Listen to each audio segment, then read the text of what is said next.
Distraught, disrupted, and dumbfounded. New tonight, agencies and organizations all across the country are wondering how to deal with the abrupt termination of federal grants. These are grants that include money to prevent gun violence and help crime victims here in Northeast Ohio. News 5 investigator Sarah Buttison has been digging into who will be affected by this. She joins us now live in the newsroom. Sarah, what have you learned? Katie and Damon, two Cleveland organizations and Cleveland State received this letter Tuesday. Their Department of Justice grant to support victims and families affected by violence had been terminated. After years of struggling to find funding, Brenda Glass was thrilled when her trauma center received money from a federal grant in 2023. Kind of made me feel like we're getting somewhere, we are moving forward, we're going to put a dent in the crime that's in our Black communities and people of color communities. Until this Tuesday. And then something like this knocks the wind out of you. She received this letter from the U.S. Department of Justice. It said her grant was gone. It cuts to the core, you know, especially when it's such a new, it was a new opportunity that we had not been afforded before. Glass and the Cleveland Peacemakers Alliance each received portions of the $2 million grant. Cleveland State's Criminology Research Center also got a piece of the pie to evaluate their programs.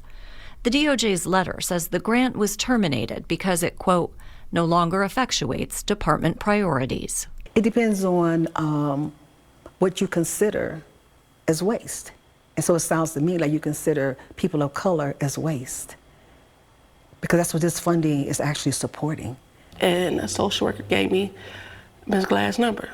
And when I called Ms. Glass, she didn't think twice to let me and my 6 kids and my grandbaby come into her program. Samantha Law now volunteers for the center that helped her family escape a dangerous domestic violence situation.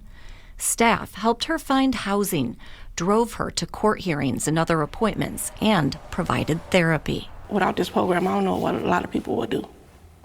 I don't know what me and my kids would do. Glass used the grant to pay rent for 4 clients who needed to relocate and nearly double the size of her staff.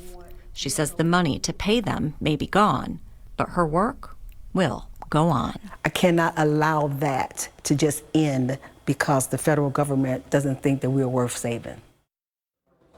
I reached out to Congressman Max Miller about the DOJ's decision to terminate the grant, but have yet to hear back. Yesterday, Ohio Congresswoman Shontel Brown released a statement calling the termination a disgraceful betrayal and saying that she will fight, quote, tooth and nail to get funding restored. Live in the newsroom, I'm News 5 investigator Sarah Buttison.